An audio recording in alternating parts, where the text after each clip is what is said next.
stop talking or whatever, like, to be quiet for the class. And I'm just like, why are you just choosing? Why are you picking me? But when I look back on it now, it makes sense. If you're chosen, you're held to a higher standard, not just by.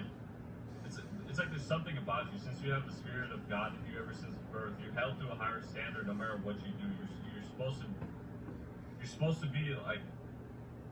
How do I explain this? You're supposed to be at the highest morality, basically the highest. You're supposed to always be like correct and do things correctly and everything.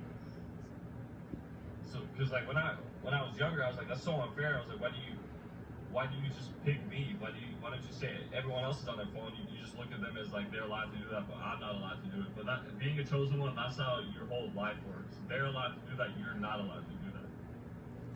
So when I look back on that, I'm like, why was that so weird? Why was I always, like targeted in a way? Why was I always noticed? Like if I did anything wrong, it was like the worst thing ever. They'd be like, oh, you're not supposed to be doing that. It's like, why do you guys look at me as such a I'm glad you guys look at me so like highly or whatever, but like I'm like, why is it so unfair? Like these people do all this stuff and get away with it, but as a chosen one, you're not getting away with doing anything wrong. You're not do no wrong, you'll never get away from it.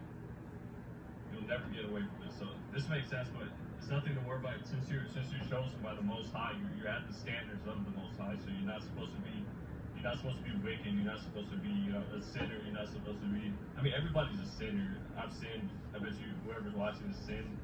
But when you're a chosen one, it's not